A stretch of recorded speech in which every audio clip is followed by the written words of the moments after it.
صدقہ فطر لازم کس پر ہے, دینا کس کو ہے, اور کب واجب ہوتا ہے یہ, اور کس کس کی طرف سے واجب ہوتا ہے. تو صدقہ فطر سب سے پہلے واجب کس پر ہے؟ دیکھیں صدقہ فطر کا نصاب جو ہے نا خوب سمجھ لیں.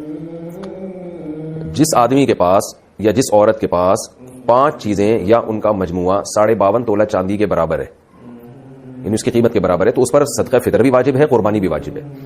5 چیزیں کون سی ہیں؟ سامان تجارت, یعنی وہ سامان جو آپ نے بیچنے کے لیے خریدا ہو. بار بار میں اس کی وضاحت کرتا ہوں. پلاٹ خریدا تھا بیچنے کے لیے اور اب تک بیچنے کی نیت باقی ہے, اس کو کہتے ہیں سامان تجارت.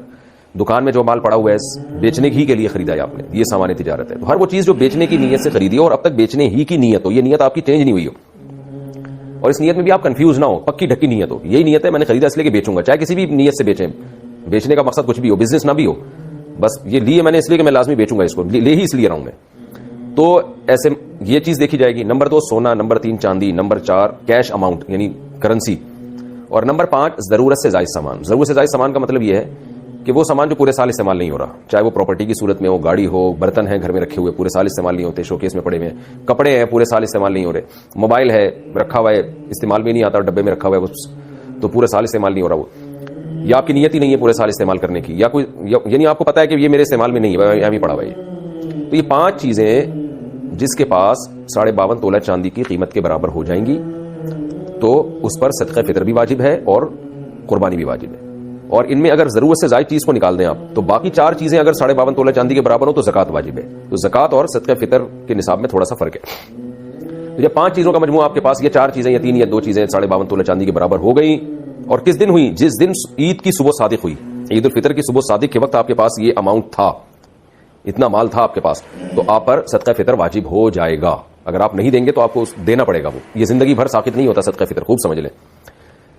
ہاں ایڈوانس میں آپ دے سکتے ہیں, یعنی حساب تو آپ نے اس دن کرنا ہے جس دن عید کی صبح صادق ہوگی, یعنی 1 شوال کی صبح صادق ہوگی, تو اس وقت پتہ چلے گا آپ پر واجب ہے یا نہیں. لیکن آپ ایڈوانس میں رمضان میں بھی دے سکتے ہیں, بلکہ رمضان سے پہلے بھی دے سکتے ہیں, اور عید کے بعد بھی دے سکتے ہیں, عید سے 1 دن پہلے بھی دے سکتے ہیں. تو دینے کا مسئلہ اتنا اہم نہیں ہے, جب چاہیں دے دیں, لیکن واجب آپ پر ہے یا نہیں, یعنی اس سال آپ پر صدقہ فطر واجب ہوا تھا یا نہیں, اس کا پتہ چلے گا کہ بھئی عید کے دن صبح صادق کے وقت اگر آپ کے پاس اتنا اماؤنٹ موجود تھا تو واجب تھا, اتنا اماؤنٹ موجود نہیں تھا تو آپ پر واجب نہیں تھا. تو اگر آپ پہلے سے دے چکے ہوں گے تو وہ غریبی ہو جائے گی. اب صدقہ فطر عورت پر جب واجب ہوتا ہے نا, اس کے پاس اگر مال ہو, جو یہ میں نے تفصیل بتائی, تو صرف اپنا صدقہ واجب ہوتا ہے, کسی اور کا نہیں ہوتا. جیسے بیگم صاحبہ کے پاس سونا ہے, گولڈ ہے, یا کوئی بھی چیز ہے, تو صدقہ فطر ان پر اپنا واجب ہے, بچوں کی طرف سے عورت پر واجب نہیں ہوتا. یا ان میرڈ خاتون ہے, ان میرڈ لڑکی ہے, اس کے پاس اتنا مال ہے, تو بھی اپنا صدقہ فطر اس پہ واجب ہوگا. لیکن مرد پہ جب صدقہ فطر واجب ہوتا ہے تو اپنی طرف سے بھی اور اپنے نابالغ بچوں کی طرف سے بھی واجب ہوتا ہے, چاہے بیٹے ہوں یا بیٹیاں ہوں. خوب سمجھ لیں, بیوی کی طرف سے مرد پہ واجب نہیں ہوتا, بالغ لڑکے کی طرف سے مرد پہ واجب نہیں ہوتا, بالغ لڑکی کی طرف سے بھی واجب نہیں ہوتا. یہ واجب ہوتا ہے نابالغ بچوں کی طرف سے, یعنی گھر کا جو سربراہ ہے اس پر واجب ہے کہ وہ صدقہ فطر اپنا بھی نکالے اور اپنے نابالغ بیٹے بیٹیوں کی طرف سے بھی نکالے, چاہے وہ 1 دن کا بچہ کیوں نہ ہو, 2 دن کا بچہ کیوں نہ ہو, تو ان کی طرف سے بھی نکالے. ہاں اگر وہ بچے مالدار ہیں, ان کے پاس خود سے 90,000 روپے یا 1 لاکھ روپے جمع ہو چکے ہیں 52.5 تولہ چاندی کی قیمت کے برابر, تو پھر ان کے پیسوں سے صدقہ دے گا, پھر اپنے پیسے خرچ کرنا لازم نہیں ہے. دے دے تو اچھی بات ہے. تو خوب سمجھ لیں. اچھا, آپ کے بچوں میں اگر کوئی بالغ ہے لیکن پاگل ہے, مجنون ہے, دیوانہ ہے, دماغ اس کا صحیح نہیں ہے, ایک تو وہ صحیح نہیں ہے جو آج کل ماں باپ کہتے ہیں ہمارے بچوں کا دماغ صحیح نہیں ہے, وہ والا مراد نہیں, باقی میڈیکلی دماغ خراب ہو ان کا, یعنی مجنون ہے, پاگل ہو, تو ان کا بھی صدقہ فطر باپ پر واجب ہوتا ہے, چاہے بیٹی ہو یا بیٹا ہو. تو کیا کرنا ہے آپ نے, جب عورت اپنا صدقہ نکالے گی اگر مالدار ہے تو ایک صدقہ فطر مرد نکالے گا تو اپنی طرف سے اور اپنے نابالغ بیٹے اور بیٹیوں کی طرف سے, یا پاگل کوئی ہے مجنون ہے تو اس کی طرف سے, چاہے وہ بالغ ہی کیوں نہ ہو. کتنا صدقہ نکالنا ہے, اس میں علماء کی 2 رائے ہیں. جمہور علماء جو بر صغیر کے, وہ کہتے ہیں 1.25 کلو گندم, یعنی اگر آپ نے آٹے کی صورت میں دینا ہے تو 1.25 کلو. کھجور, جو, کشمش, اس صورت میں اگر اس کو معیار بنا کے دینا ہے تو اس کو ڈبل کر لیں, یعنی 1.25 کا ڈبل ہوتا ہے 3.5 کلو. تو یعنی کھجور سے اگر آپ دینا چاہیں, کشمش سے دینا چاہیں, جو سے دینا چاہیں تو اس کا ڈبل, اور اگر آپ گندم سے دینا چاہیں تو 1.25 کلو. یہ جمہور کی رائے ہے. لیکن حضرت مفتی رشید احمد صاحب رحمہ اللہ تعالیٰ کی رائے یہ تھی کہ 2.25 کلو گندم ہے, یعنی اگر آپ گندم سے دینا چاہیں تو 2.25 kg. جمہور علماء کے نزدیک 1.75, اور مفتی رشید احمد صاحب رحمہ اللہ تعالیٰ کی رائے, ان کی پوری تحقیق اصل فتاوی میں ان کی کتاب میں چھپی ہوئی ہے, تو ہمیں اسی تحقیق پہ زیادہ اطمینان ہے, کیونکہ وہ دلائل ہمارے خیال میں وہ زیادہ مضبوط دلائل ہیں.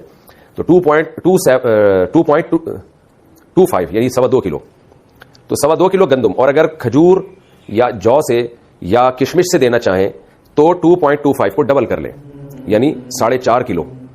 تو یہ ایک اختلاف ہے. جب ایسا اختلاف علماء کے درمیان ہوتا ہے تو پھر عوام کے لیے بہتر یہ ہوتا ہے کہ احتیاط والے قول پہ عمل کرے. گنجائش یہ ہوتی ہے کہ اس قول پہ عمل کر لے جس میں مقدار کم ہے. تو آپ کو میں نے دونوں نصاب اسی وجہ سے بتا دیے کیونکہ دونوں طرف بڑے بڑے علماء ہیں. تو اگر آپ چاہیں تو 1.25 کلو گندم کے حساب سے دے دیں تو بھی انشاءاللہ صدقہ فطر آپ کا ادا ہو جائے گا. لیکن احتیاط اس میں ہے کہ 2.25 کلو گندم کے حساب سے آپ دیں. تو 2.25 کلو گندم کا جو فی الحال ریٹ چل رہا ہے آج کی تاریخ میں وہ 180 روپے ہے. اور 1.25 کیا آپ خود ہی کیلکولیٹ کر لیں کتنا بنتا ہے. تو اس کا طریقہ یہ ہوتا ہے دکان والے سے پوچھیں بھائی 10 کلو کے آٹے کی تھیلی کتنے کی آ رہی ہے. وہ آپ اصل میں ایک چیز نا سمجھانی پڑتی ہے, لوگ کنفیوز ہو رہے ہوتے ہیں آج کل. تو آپ دکان والے کو فون کر کے پوچھ لیں میرے بھائی 10 کلو آٹے کی تھیلی کتنے کی ہے, وہ آپ کو بتا دے گا جی اتنے کی ہے. تو اس کو 10 سے ضرب دیں گے 1 کلو کی آ جائے گی, 1 کلو تھیلی کی ویلیو آ جائے گی. اور پھر آپ اس کو 4 سے تقسیم کریں گے تو 1 پاؤ کی آ جائے گی. ٹھیک ہے نا. تو 1 کلو کی بھی پھر 1 پاؤ اس میں ایڈ کر دیں 2.25 کلو نکل آئے گا. تو ابھی میں اب یہ تو نہیں کہ کیلکولیٹر سے اب آپ کو ایک ایک چیز سکھاؤں. تو خیر 2.25 کلو گندم کے ریٹ آپ معلوم کروا لیں, یا آپ سستے والا دینا چاہتے ہیں تو 1.25 کے معلوم کروا لیں. تو یہ ریٹ آپ نے کیا کرنے ہیں, یہ اس کی قیمت آپ کسی ایسے شخص کو دیں گے جو زکوٰۃ کا مستحق ہے. اور زکوٰۃ کا مستحق کون ہوتا ہے یہ کئی بار میں ریکارڈ کروا چکا ہوں, آپ دیکھ سکتے ہیں. آپ کے یہ جو میرا یہ چینل ہے نا آس مفتی طارق مسعود جس پہ یہ مسائل چل رہے ہیں اس میں آپ سرچ کریں گے آ جائے گا. تو زکوٰۃ کا کوئی بھی مستحق ہو اس کو یہ دیا جا سکتا ہے, اپنے رشتہ داروں کو بھی دیا جا سکتا ہے, بلکہ زیادہ ثواب ہے رشتہ داروں کو دینا. دینی مدارس جو قابل اعتماد مدارس ہیں, بڑے بڑے مدارس وہ تو اکثر صحیح ہوتے ہیں. لیکن کوئی بھی مدرسہ آپ سمجھتے ہیں کہ اس کے محتمم صاحب زکوٰۃ کے مسائل جانتے ہیں اور صحیح جگہ خرچ کریں گے. میں اس لیے بار بار کہہ رہا ہوں کہ بعض لوگوں نے ایسی 4 دیواری کھڑی کی ہوئی ہوتی ہے جو 2-4 یتیم بچے لا کے ڈال دیے ہوتے ہیں اور پھر دبا کے نوٹ چھاپ رہے ہوتے ہیں زکوٰۃ اور فطرے کے نام پہ, ان کی شکلیں دکھا کے نا کہ یہ دیکھو یتیم بچے, اور پھر نوٹ چھاپ رہے ہوتے ہیں وہ. تو کوئی بھی دینی مدرسے کا لبادہ اوڑھ کے آپ کو بیوقوف نہ بنائے, تحقیق کریں کہ یہ واقعی ایماندار لوگ ہیں یا نہیں ہے, پھر آپ دیا کریں. تو دینی مدرسے میں دے سکتے ہیں, مسجد میں فطرہ نہیں لگ سکتا کیونکہ صدقہ فطر کا مصرف وہی ہے جو زکوٰۃ ہے. اس میں بھی غریب کو مالک بنانا, جس کو تملیغ کہتے ہیں, مالک بنانا ضروری ہے. تو اب آپ نے کیا کرنا ہے, 2.25 کلو گندم یا 4.5 کلو جو یا کھجور, اس کے ویلیو معلوم بہتر ہے کھجور سے دیں جو سب سے اچھا کہلائے گا. کشمش سے دیں تو یہ اس میں زیادہ ثواب ملے گا آپ کو. دل بڑا رکھنا چاہیے, اللہ بڑا ہے تو پھر اللہ کو بھی سخی لوگ پسند ہیں, تو آپ بڑا دل رکھ کے کھجور کے ویلیو کے حساب سے دیں. اچھا یہ آپ نے قیمت ہی دینی ہے یا گندم بھی دے سکتے ہیں. تو تینوں ائمہ کے نزدیک امام مالک, امام شافعی اور امام احمد ابن حنبل رحمہم اللہ تعالی, ان تینوں اماموں کے نزدیک آپ پیسے نہیں دے سکتے صدقہ فطر میں. آپ کو گندم ہے تو گندم ہی دینی پڑے گی, آٹا دینا پڑے گا. یا اگر آپ جو سے دینا چاہتے ہیں تو آپ کو جو دینی پڑے گی. آپ کشمش سے دینا چاہتے ہیں تو کشمش ہی دینی پڑے گی, اس کی قیمت نہیں دے سکتے آپ. لیکن امام ابو حنیفہ رحمہ اللہ کا موقف یہ ہے کہ آپ وہ چیز بھی دے سکتے ہیں اور اس کی قیمت بھی دے سکتے ہیں. تو امام ابو حنیفہ کی رائے میں آسانی بہت ہے. اسی وجہ سے میں نے دیکھا ہے کہ بہت سے حضرات جو دوسرے فقہ کو فالو کرتے ہیں وہ بھی اس میں امام حنیفہ کی رائے کو لے رہے ہوتے ہیں. لیکن بہرحال اصول یہ ہے کہ جب آپ ایک فقہ کو فالو کریں تو آپ نے مکمل اسی کو فالو کرنا چاہیے. اپنی خواہشات کی بیس پر, چھوٹی چھوٹی باتوں کی بیس پر ایک فقہ سے دوسرے فقہ کی طرف چھلانگ مارنا, اس سے انسان نفسانی خواہشات کا غلام بنتا ہے. پھر بڑے بڑے مسائل میں بھی یہی کام کرنے لگتا ہے وہ. تو آپ بہرحال امام حنیفہ رحمہ اللہ تعالیٰ کی رائے کے مطابق آپ اس کا متبادل بھی دے سکتے ہیں. دیکھیں حدیث میں تو متبادل کا تذکرہ نہیں ملتا. حدیث میں تو یہ گندم ہے تو گندم ہی ہے, جو ہے تو جو ہی ہے. لیکن امام حنیفہ نے اجتہاد کیا ہے کہ جی مقصد تو فقیر کی حاجت پوری کرنا ہے نا, تو گندم کے بجائے پیسے دینے میں حاجت زیادہ پوری ہوگی. تو بہرحال میں نے تو آپ کے سامنے فقہا کے جو اختلاف تھا وہ بیان کر دیا. اب آپ جانیں آپ کیسے عمل کرتے ہیں. تو آپ اس کی قیمت بھی دے سکتے ہیں اور این وہ چیز بھی دے سکتے ہیں.